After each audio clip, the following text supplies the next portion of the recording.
Hey, it's a Humble Collector here. In today's video, we have another Militaria haul. I've been to quite a few antique stores over the last few days, so I have a lot of stuff that I want to show you guys. Also, I have a couple items here that I've had for a while, just been kind of waiting to do a video. One of which, without further ado, is this panorama photo here, which, as you can see, so this is actually taken, I believe, by the same kind of camera that would do like a unit panorama. You'll see those a lot for World War I. But this one's actually of a city. In this case, this is a bird's eye view of Klenz, Germany from Fort Constantine. So, I believe that this was taken around, probably post-war, I'm guessing Army of Occupation period. Down here, it's number 7151, photo by W.J. Armstrong. Berscherhof, I don't know if that means Koblenz. But yeah, I've never seen like well, I've seen panorama photos before, of course. I have a a unit panorama for like an engineering unit, but never like a like a landscape panorama like this. It's kind of unusual, at least. I've never seen one again. I see them a lot at the antique stores around here. Like most of them have at least one or two that float about. The unit ones, not one like this. But yeah, and also it's numbered 7151, so I wonder, was this like an official U.S. Army, like, thing when they were in the Army of Occupation? They were taking pictures of, like, the cities, or is this something that a soldier did, maybe to make a couple extra bucks? He was selling these, got his camera.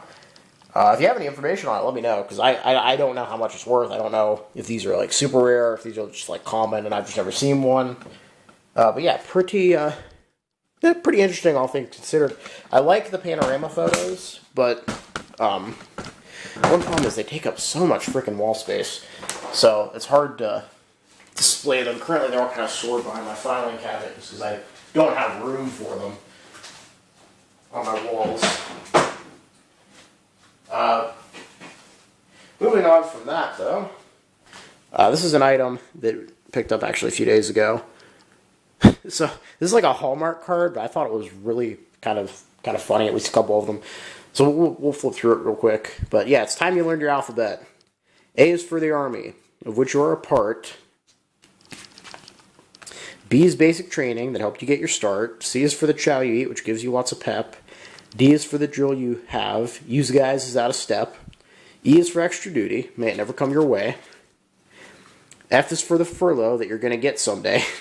G is for gold bricking, as if you didn't know.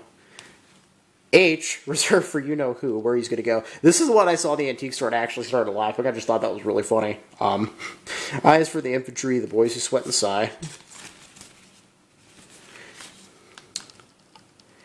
J is for John Q. Public, who thinks you're one swell guy. K brings up KP, of course, a rap that's mighty rough. L is for the Louis. That shaved tail ain't so tough. I don't know what that means. M is for maneuvers, of which you may have gone. N is for the non-coms, the boys with chevrons on. O is for the officers, a salute to all those guys. P is for your payday, the day the eagle flies. Q is for the quartermaster, who fits your clothes just right. R, that stands for reveille, that rends dawn's early light. S is for you soldiers, the boys who really rate. T's the tent, which now and then you live in, ain't it great? U is your boss, your Uncle Sam with whiskers on his chin. V's for victory, of course, because we're gonna win. W's the war we're in. It means we'll win it too. X marks the spot where you'll be back when all of this is through. Y is no one else but you. You really are okay.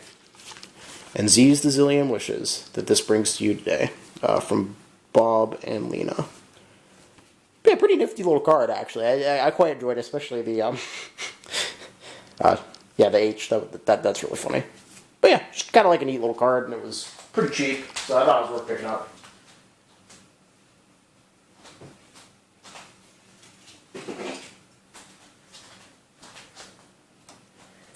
Now this is pretty cool.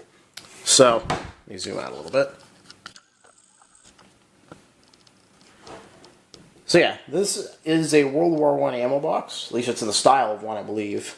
Straps have been replaced. It would have been leather originally. Also, I don't think this handle is original, but as you can see here, it's painted white inside. Kind of locks back down there. Super heavy duty hinge. It looks like there might have been writing on here at one point, but most of it's just gone. I can't make it out.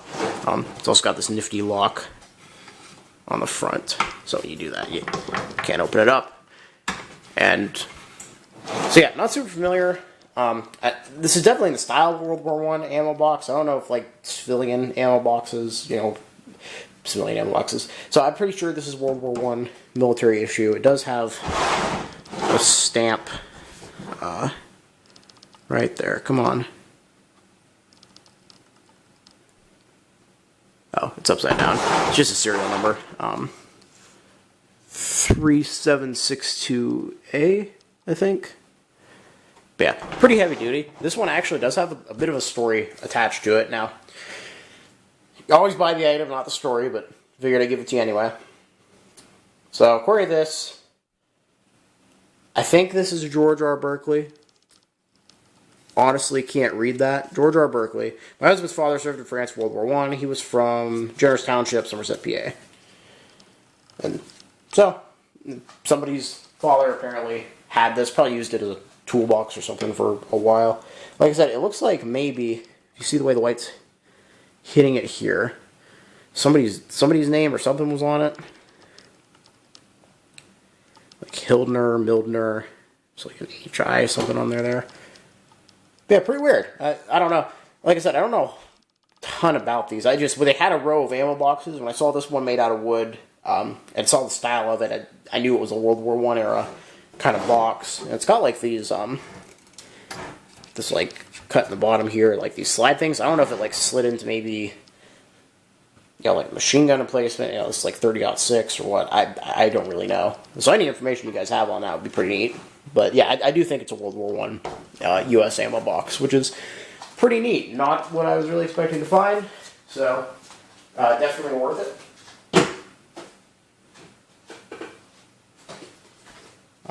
This is kind of an oddball item. You can see it's just a wooden box with some, I think these are mother of pearl inlays. And the lid kind of sticks. So if you just give me a minute. There we go. Right. So, the reason I bought this originally is because there was a sticker on the bottom that said Egypt 1945. That got me curious. This box here, Norman or Nodman, brought this from Egypt, World War II, 1945. Again, you buy the item, not the story, but it was like $8. Pretty sweet box. I'm going to fix it up, I think. Fix the liner. Probably use it for like business cards or something, but I don't know. Really nice old touristy box. Like I said, no way to prove that it was actually 1945 World War II, but all things considered, for $8, pretty decent find.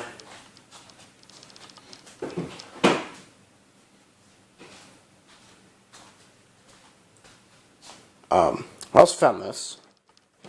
So I was in an antique store, probably about an hour and a half away from here, and I'd actually missed this. My girlfriend was the one who found it and showed it to me. But yeah, just a World War I photo of a soldier from World War I. One thing that really got me is the tag was actually labeled unknown soldier, which is kind of sad. That's one of the reasons I like collecting photographs of soldiers when I can, just because a lot of them are forgotten. But yeah, just like how young this guy looks. He looks like he's probably 17, 18, younger than me. The fact he went off to that hell that was World War I. And it looks like he has some kind of insignia on his button there. It looks almost like a radar dish or a wheel or something. Not really sure what that is. Obviously, it's not radar dish because it's World War I, but it's got like a wheel with like some kind of like horizontal, some kind of like diagonal line there. Not really sure what that would have been. If anybody has any info on that, let me know. But yeah, definitely a World War I era uniform, and super cheap. I figured I should pick it up just to preserve it. And the last two items here are related. I got these both from the same store. They had a whole bunch of old sheet music, including a bunch from World War I. I ended up buying two just because the graphics are awesome. So, after the war is over, will there be any Home Sweet Home? Haven't heard that song before. I actually haven't taken these out of the plastic either, so we're going to take a look at those together.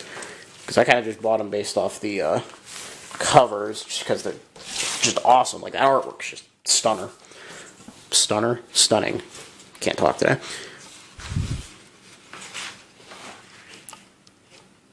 Okay, yeah, so it's just sheet music on the inside, it looks like. Wow, it's only 2 pages. Okay. But yeah, thought that one's pretty nifty. I'm going to assume that this one's probably the same way, but if you've never heard Goodbye Broadway, Hello France, it's a fun song as well. Goodbye Broadway, hello France. But yeah, just the artwork is awesome on these. Yeah, they're just, you know, the one sheet music. I think on the back they advertise, if I had a son for each star in Old Glory, I called you my sweetheart.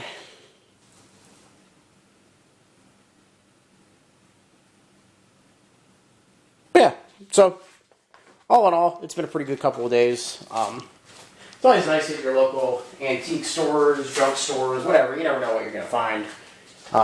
Particularly, antique stores here in the U.S. are kind of different than they are in Europe, at least in my experience. Because a lot of the antique stores that I went to when I was over there, they all seem to specialize in like one particular thing. Like over here, antique stores are more like antiques, but also like people's crap that they're getting rid of, and like homemade crafts. There's always a really weird mix of stuff in antique stores, which is always fun. I love digging through, seeing what I can find. But yeah, so on top of all that, didn't put it in this video because it's not even remotely Militaria related. I just thought it was cool. Found an ottoman, you know, like you put your feet on, from like 1878 for like $20. So I bought that. I didn't show it in the video because I didn't think it really fit in. Anybody be interested? If you want to see it, maybe I'll throw it in another video at some point. You guys can take a look at it. I think it has the original like upholstery on it too. It's a little beat up, but for being, you know, 140 years old and, you know, it's in decent shape. But yeah, so thank you all for watching. I hope you enjoyed the video. Please leave a comment down below because I love hearing from you guys. And yeah, thank you all for watching. Happy collecting, and I'll see you all again soon.